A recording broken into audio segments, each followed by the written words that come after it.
Con todos los conceptos previos podemos analizar entonces ahora el fenómeno de Doppler. El efecto Doppler es una modificación en la frecuencia que percibe el observador debido a un desplazamiento de la fuente de sonido. En este esquema vemos cómo las ondas de sonido emitidas por la bocina del vehículo, a medida que se acercan al observador, responden a un determinado patrón de frecuencia, y cuando se alejan del observador, este percibe una frecuencia menor. Esto se debe a que el objeto que emite se desplaza. Si estuviese en estáticos tanto emisor como receptor, la frecuencia que percibe el observador es la misma que la del emisor. El hecho de que la fuente se esté desplazando genera una modificación. Esto es observable, por ejemplo, en la sirena de una ambulancia. Cuando la sirena se acerca hacia nosotros, sentimos que se vuelve más aguda, y a medida que se aleja se vuelve más grave, y la oscilación se vuelve como de menor frecuencia.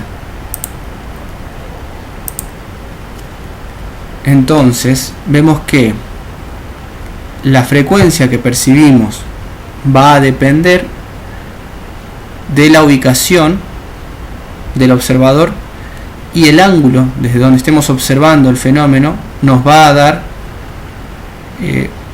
una percepción del fenómeno. Entonces, si el objeto se acerca hacia el observador, percibimos una mayor frecuencia. Si se alejan, percibimos menor frecuencia, pero la ubicación de este observador, según el ángulo donde se encuentra respecto del objeto, también modifica esa percepción. Esto entonces lo podemos aplicar al ultrasonido. Por ejemplo, una señal de ultrasonido de 5 MHz que se utiliza para insonar un vaso, entonces vemos que los glóbulos rojos se encuentran viajando a 1 metro por segundo. En este caso, que sería el caso ideal, ubicamos el transductor en la misma trayectoria que el vaso para evitar el error de percepción de ángulo. Si nos encontramos dentro de la misma trayectoria, el efecto que vamos a sensar es el mismo que sucede en la realidad. Entonces, la señal reflejada o parcialmente reflejada por los glóbulos rojos en desplazamiento va a generar ecos con una frecuencia ligeramente modificada para el receptor. Si emitimos a 5 MHz a una velocidad de 1 metro por segundo, la frecuencia que va a sensar el receptor van a ser ecos a 5.600.490 Hz. Entonces, ese corrimiento de la señal de Doppler, esa diferencia que va entre lo que se emite y lo que se recibe, es directamente proporcional a la velocidad de desplazamiento de los glóbulos. Esto se puede ser procesado, y entonces mediante tablas podemos saber a qué velocidad se están desplazando estos glóbulos. Entonces, resumiendo, si la frecuencia transmitida es igual a la frecuencia que refleja el objeto, entonces tenemos velocidad cero. Si la frecuencia transmitida es menor a la frecuencia que refleja el objeto se está acercando hacia el transductor. Y si la frecuencia transmitida es mayor que la frecuencia que nos refleja el objeto, entonces este se está alejando del transductor. La fórmula que describe este modelo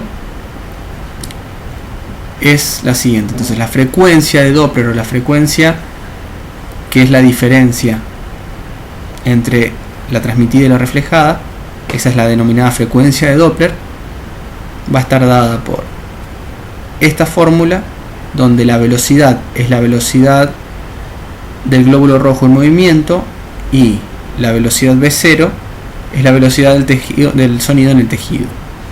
El ángulo con el que estamos incidiendo va a ser afectado por el coseno de este ángulo. Si el ángulo es 0, entonces sabemos que es 1 y no incide o no hay modificación. Cualquier ángulo diferente hace que este valor tome valor entre 0 y 1, el coseno de beta. Por lo tanto, sabemos que siempre va a incidir y lo que vamos a ver va a ser igual o menor a la realidad. Si despejamos la velocidad de desplazamiento del glóbulo de esta fórmula, vemos que entonces va a ser función de esta frecuencia de Doppler, y si reemplazamos por los valores conocidos, tenemos que la velocidad es directamente proporcional a la frecuencia de Doppler por un factor. Si nosotros podemos medir entonces esta frecuencia, conocemos la velocidad a la que se está desplazando esa estructura. Como les nombraba antes, el ángulo es fundamental en el proceso de la detección y medición de Doppler. Veíamos en el ejemplo 5 MHz, incidíamos en la misma trayectoria del vaso. 6,5 kHz era la frecuencia de Doppler que censábamos, que era la diferencia entre la frecuencia emitida y la recibida. 6,5 entonces es la frecuencia de Doppler censada. Si nosotros modificamos a un ángulo de 30 grados, ya vemos cómo se censa una frecuencia de Doppler menor, por lo tanto la velocidad percibida es menor. A 60 grados es menor aún, y a 90 grados directamente, como el coseno de 90 es 0, se vuelve 0 la fórmula y la sensación es de que no hay desplazamiento. Eso lo ejemplificamos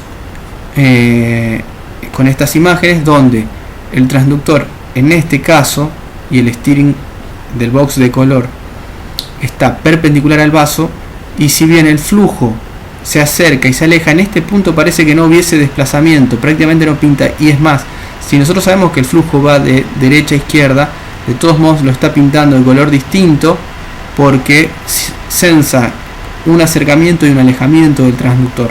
Entonces, un correcto ángulo de sonorización y aplicar el factor de corrección de ángulo va a hacer que percibamos de modo correcto la velocidad a la que se está desplazando los glóbulos en este vaso.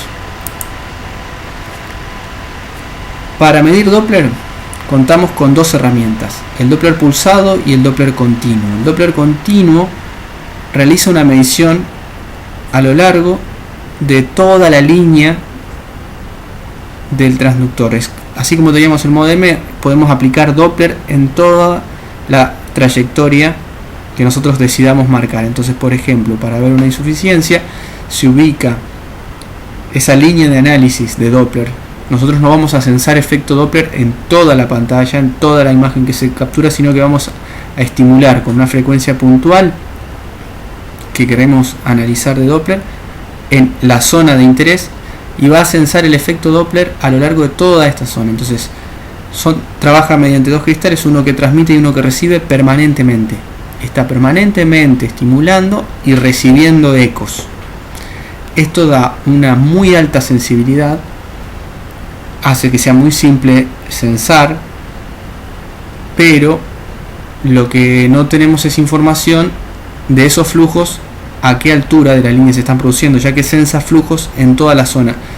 ¿Qué sucede? Como estamos censando permanentemente, lo que tenemos es la posibilidad de tomar altas velocidades, entonces se utiliza por lo general para medir flujos altos. El Doppler continuo nos permite ver grandes flujos, y así no es necesario porque sabemos dónde se están produciendo esos grandes flujos con el apoyo del Doppler color. El Doppler pulsado, por el contrario, lo que hace es emitir pulsos justamente y censar el efecto Doppler en una determinada zona de la imagen, a una determinada profundidad y con una ventana reducida. Entonces lo que vamos a tener es un volumen de muestra, que va a ser una zona dentro de la cual vamos a censar el efecto Doppler, y antes o después de esa zona no vamos a tener información. Entonces, mediante la corrección del ancho de pulso, que va a determinar el tamaño o el de muestra o el sample volume, y la frecuencia de repetición de pulso o la tasa a la que vamos a producir estos pulsos, van a condicionar qué frecuencia de Doppler somos capaces de determinar o de ver. Entonces tenemos un cristal que emite y ese mismo cristal recibe los ecos hasta que vuelve a emitir otra vez. Esto es muy parecido a lo que veíamos cuando formábamos la imagen bidimensional, pero estamos trabajando con otras frecuencias y otra frecuencia de repetición de pulso. Esto nos permite diferenciar profundidades, o sea, podemos determinar en un determinado punto de profundidad qué está sucediendo a nivel de flujos y diferenciar, por lo tanto, un vaso de otro. Entonces, por ejemplo, tenemos una señal de Doppler pulsado de 2 MHz. ¿Qué significa 2 MHz? Es la frecuencia de oscilación de ese pulso. Significa que la onda está oscilando a 2 MHz. El ancho de pulso lo vamos a determinar nosotros por la duración. Y el PRF es la frecuencia de repetición de pulso, que es cada cuánto vamos a enviar un pulso de 2 MHz. Esta frecuencia de repetición de pulso es la que va a determinar la resolución en Doppler. Entonces, enviamos un pulso y esperamos los ecos que provengan de esa zona a esa determinada profundidad a la que nosotros ubicamos la ventana o la muestra, y vamos a censar el corrimiento en frecuencia o la frecuencia de Doppler para determinar la velocidad de flujo en esa zona particular. Para altas profundidades, lo que nosotros tenemos es que reducir el PRF y bajar la frecuencia. Entonces vamos a tener una escala más baja de lo que podemos medir. O sea, no vamos a poder medir velocidades tan altas como a nivel superficial, donde podemos utilizar una frecuencia de repetición de pulso más alta. La frecuencia de repetición de pulso está asociada al tiempo entre un pulso y otro, y indirectamente al tiempo de espera para que el eco vuelva de la zona que estamos censando. Por eso, cuando más profundo queremos medir, más tiempo de espera tenemos entre un pulso y el siguiente. Ahora bien, vamos a ver algunas características de flujo dentro de los vasos. Tenemos que los fluidos dentro de una tubería en el modelo teórico se comportan de una determinada manera. Entonces tenemos un perfil parabólico y un perfil plano. Esto se encuentra dentro de lo que denominamos flujo laminar. El flujo laminar con un perfil parabólico nos habla de que en las paredes de los vasos las velocidades son muy bajas, ya que el flujo o los fluidos avanzan por rodamiento entre una molécula y la adyacente, en este caso entre un glóbulo y el adyacente. Entonces, en las paredes del vaso, que es estático, tendríamos velocidad cero, y luego, a medida que nos acercamos al centro del vaso, los picos de velocidades. En un flujo de un perfil plano a muy bajas velocidades, lo que tenemos es un perfil más homogéneo. A altas velocidades tenemos un perfil parabólico. Pero cuando hay una modificación en las características del vaso por estrangulamiento o cambio de la sección, se producen vórtices y turbulencias. Entonces el perfil de velocidades tal como lo conocíamos no se corresponde y se generan zonas de turbulencia. Además, sobre los flujos o lo que sería la mecánica de fluidos, tenemos ciertos principios que van a ser fundamentales y que los van a analizar más adelante para ciertas fórmulas, que son la conservación de la masa. Significa que si no hay pérdida de masa en un sistema, o sea que el fluido que pasa a través de esta sección es el mismo que pasa a través de la otra, va a haber una cierta relación de velocidades que se tiene que cumplir, ya que la materia no se crea ni se destruye a lo largo de todo el proceso. Conservación de la energía, esto también, las velocidades van a ser directamente proporcionales a las secciones o las áreas, y la conservación de cantidad de movimiento. Para el procesamiento del Doppler vamos a tener en el equipo, luego de recibir la señal en el transductor, un proceso de amplificación y filtrado para poder separar las frecuencias bajas que corresponden a las bajas velocidades. Esto es lo que conocemos como filtro de pared. Luego una etapa de audio donde podemos percibir, y esto es muy interesante, el estéreo en el Doppler pulsado nos permite distinguir si un flujo se acerca o se aleja dependiendo del lado derecho o izquierdo del parlante en el que suene. Luego el procesamiento de señales mediante la transformada rápida de Fourier nos va a permitir asignar a ese desplazamiento en frecuencia o a esa señal de Doppler un nivel de amplitud, un nivel de brillo, y graficarlo en la pantalla de un modo más fácil de interpretar y analizar. Entonces vamos a tener ahí, mediante esta fórmula y este procesamiento que es la transformada rápida de Fourier, la posibilidad de analizar y pasar del espacio frecuencial a velocidades, poder graficarlo en la pantalla, medirlo y analizarlo de un modo más simple. Para comprender qué es lo que hace la transformada de Fourier, una analogía interesante es, por ejemplo, en óptica, lo que sucede al descomponer la luz. La luz blanca, al pasar por un cristal, vemos que se difracta y se descompone en distintos colores el espectro en distintas frecuencias. Lo mismo sucede con los ecos que provengan desde el tejido. Nosotros recibimos una señal con muchas frecuencias. Los ecos que provienen, no todos los glóbulos viajan a la misma velocidad, por lo tanto vamos a recibir en el espectro frecuencial mucha información. Lo que nosotros vamos a necesitar es poder discriminar cuánto hay de cada componente frecuencial. Entonces es como si pusiéramos o hiciéramos pasar el sonido a través de un cristal y nos permitiera ver los distintos colores o las componentes de la luz. Así como tenemos el rojo, el violeta, el azul, el naranja, también tenemos distintas frecuencias en sonido. Es análogo a que si pudiésemos pasar por un filtro todos los vehículos que vienen en la autopista y pudiésemos contar cuántos vienen a 10, a 20, 30, 40, 50, 80 kilómetros por hora. La transformada de Fourier nos va a permitir saber cuántos se están desplazando a qué velocidad. A esto les vamos a poder asignar entonces un nivel de gris en la pantalla, en el espectro. Cuando vemos la señal espectral, nosotros vamos a ver una amplitud. La amplitud va a estar directamente asociada a la frecuencia de Doppler, que, como veíamos en la fórmula, es directamente proporcional a la velocidad a la que se desplazan los glóbulos rojos.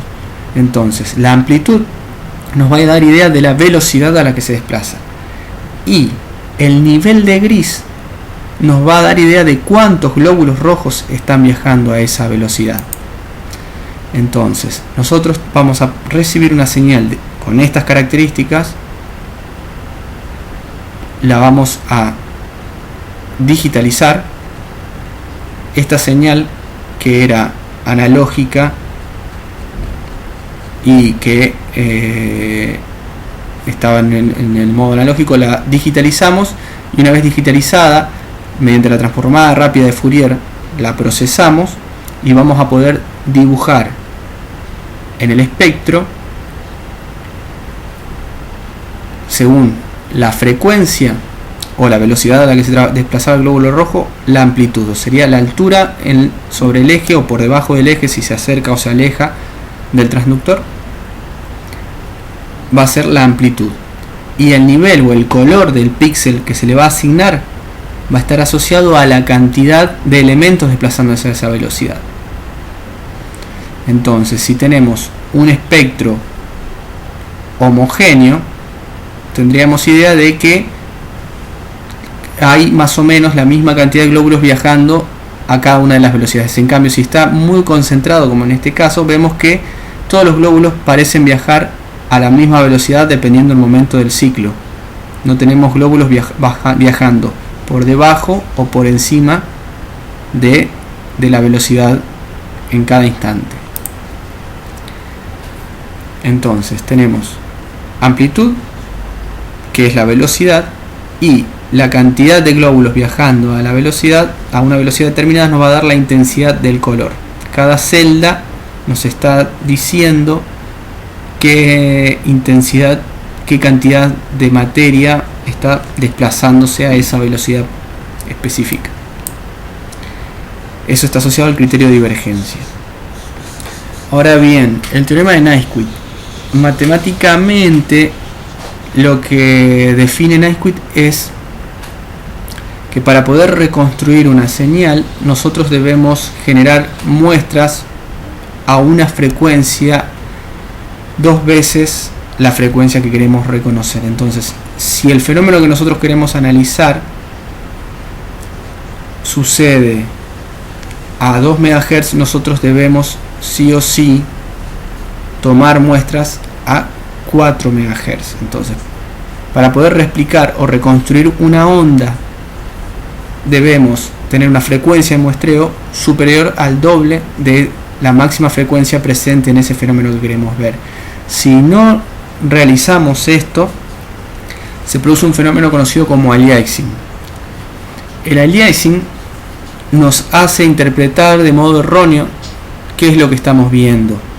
Entonces va a producirse un solapamiento y nos van a aparecer por debajo del espectro velocidades como que parecen ser bajas, cuando en realidad lo que estamos teniendo son velocidades que sobrepasan a la máxima velocidad que podemos ver. Entonces, en Doppler pulsado va a ser el PRF o frecuencia de repetición de pulso el que va a determinar ese límite. Cuando nosotros necesitamos ver velocidades altas, el factor que debemos modificar es el PRF en el equipo, que es el que en definitiva va a modificar la escala de velocidades o la velocidad máxima que somos capaces de interpretar.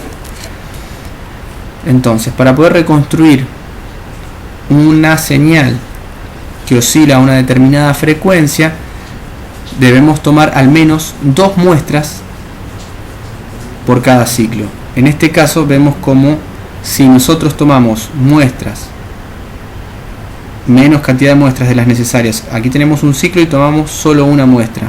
En el otro ciclo, solo una muestra. A la hora de unir los puntos, que es lo que hace la reconstrucción que nosotros vamos a hacer con el equipo, considera que la señal que está viendo es la señal azul, cuando en realidad la señal real que estamos recibiendo es la roja, pero como lo estamos muestreando o tomando información a una frecuencia menor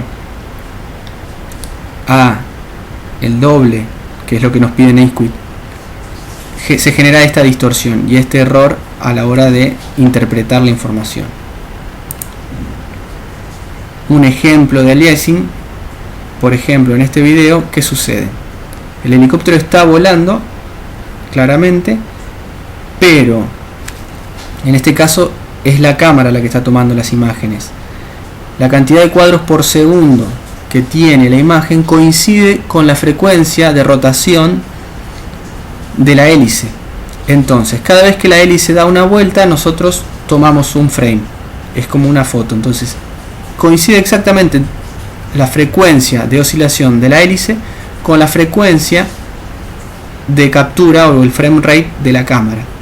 Y se genera esta ilusión de que la hélice no está girando. Entonces, si esto mismo nosotros lo trasladamos al concepto de PRF, donde nosotros enviamos un pulso para tomar una muestra de Doppler, pero ese pulso tiene una frecuencia menor a la frecuencia a la que está sucediendo la frecuencia de variación de la velocidad del Doppler, nos vamos a perder esa información y vamos a censar un flujo que no es el que realmente está pasando. Este es un caso extremo, el de la pantalla. ¿Cómo se ve el aliasing? Se ve como un desborde en la escala de velocidad. Entonces, si la velocidad del flujo es superior a la que estamos viendo, vamos a ver que esta es la línea de base y se produce un desborde y aparecen por debajo velocidades bajas. Esto claramente no es real, entonces vemos que el equipo no es capaz de ver velocidades más altas, fenómenos más altos que los 50,05 metros por segundo. Pero claramente si se está sensando velocidades superiores a los 0,5 va a producir este efecto. Entonces se ve como un flujo retrógrado. En el caso del Doppler color, lo que vemos es que se ven colores que, como en este caso, por ejemplo, sabemos que el flujo se acerca, que el jet se aleja del transductor, debería ser azul, y en el centro se vuelve rojo. Esto es porque las velocidades que está alcanzando son superiores a las velocidades capaces de sensar, entonces tenemos un desborde de la escala y aparecen velocidades positivas donde sabemos que en realidad son negativas. Entonces, para eliminar este efecto de aliasing debemos ajustar la escala de velocidad, que significa ajustar el PRF, aumentando el valor para evitarlo. También, si no podemos ajustar el PRF, podemos disminuir la línea de base y trabajar solo con las velocidades, en este caso, que se acercan al transductor. Usar un transductor con menor frecuencia y usar el modo HyperRef o pasar a modo Doppler continuo. Directamente el Doppler continuo no utiliza una muestra, no tenemos frecuencia de repetición de pulso, ya que un cristal está permanentemente estimulando y otro está siempre recibiendo, entonces las velocidades que se pueden sensar son mucho más altas. El modo HPRF nos permite de modo electrónico sensar o crear puntos de análisis a distintas distancias y así incrementar la frecuencia de muestreo, a pesar de que estaríamos condicionados si lo hiciéramos del modo normal, el Doppler pulsado normal, a un PRF ajustado a la profundidad, ya que debemos enviar el pulso, esperar el eco, y eso nos va a condicionar el tiempo de espera. Pero si nosotros podemos crear puertas de análisis a distinta profundidad, podemos subir la frecuencia de muestreo. Entonces, sabemos que el PRF debe ser el doble de la máxima frecuencia de la señal, y el máximo queda establecido por la profundidad donde se coloca la muestra. Cuando más profundo, mayor es el tiempo que debemos esperar. Ahora bien, las ondas espectrales que vamos a formar, que vamos a reconstruir mediante el Doppler, que veíamos que teníamos la velocidad como el punto máximo y la intensidad o color como la cantidad de glóbulos desplazándose a esa velocidad, van a tener determinadas características: la velocidad de pico sistólico, el valor de velocidad media o la velocidad de fin de diástole, que son los valles en la señal. Entonces, la relación entre la velocidad de pico y la velocidad o velocidad sistólica y la velocidad de fin de diástole nos va a determinar determinados parámetros que caracterizan a las ondas, como índice de pulsatilidad y el índice de resistividad. Ahora bien, para hablar de Doppler color, entonces, si ya analizamos el Doppler pulsado, lo que el Doppler color hace es analizar múltiples ventanas en una región, la región que nosotros determinemos. Siempre se asigna un box o zona de análisis de color, y lo que el equipo hace es ubicar múltiples ventanas de Doppler pulsado en esa región de imagen, analizar esa frecuencia de Doppler, ese corrimiento espectral, y así determinar la velocidad a la que se está desplazando el fluido en esa región. Entonces, por ejemplo, en este caso vemos que toma la región del vaso y vamos a tener una imagen que se va a construir por el mismo criterio, solo que van a asignar un nivel de brillo por la cantidad de glóbulos que estén circulando y un color según el sentido del flujo dentro del vaso, y vemos que en la zona en la que hay tejido no pinta o no asigna ningún tipo de color. Entonces, según la resolución que sea capaz de procesar ese equipo, en ese sector vamos a tener más o menos cantidad de ventanas de análisis o speckle para analizar. El Doppler color lo que nos aporta es información del flujo de un modo cualitativo. No tenemos una cuantificación directa, sino que esa cuantificación la vamos a realizar a partir del Doppler pulsado o el Doppler continuo. Entonces, combinando el modo B o modo bidimensional con el Doppler color, se superponen las imágenes y vamos a poder generar esta imagen de reconstrucción de flujos en tiempo real. El PRF, como sabemos también, va a modificarse al igual que en Doppler pulsado y nos va a dar la escala o el límite de las velocidades máximas que somos capaces de ver. También existe lo que se denomina Doppler de energía. El Doppler de energía hace un análisis de la velocidad, pero sin determinar el sentido del flujo. Entonces lo que nos da es mayor sensibilidad y asigna el equipo una intensidad según la cantidad de glóbulos desplazándose a esa determinada velocidad. Lo que hace es no discriminar por sentido de flujo, sino solo el corrimiento en frecuencia. Se utiliza por lo general para detectar bajos flujos y de trabajar sobre todo en órganos profundos donde la sensibilidad del Doppler color no es suficiente. Por último tenemos el concepto de Doppler tisular. Veíamos que cuando aplicábamos Doppler color sobre una región se pintaba el flujo dentro del vaso, pero el tejido no, siendo que sabemos que los tejidos también se están desplazando y también están produciendo un corrimiento. Los tejidos no se estaban pintando de color o no sensábamos flujo porque siempre se está trabajando con un filtro que evita, o un filtro que se denomina pasa alto, que filtra las bajas frecuencias. Entonces las velocidades bajas no las estaba graficando el equipo, no las consideraba. Si estos filtros se modifican de modo tal de sí ver las bajas velocidades y despreciar las altas velocidades, esto es, despreciar las altas frecuencias de Doppler, entonces lo que vamos a tener es la posibilidad de censar desplazamientos tisulares. Ya sabemos que los tejidos se mueven a mucho más baja velocidad, y entonces si seteamos los filtros de este modo vamos a ver la velocidad a la que se desplaza el tejido.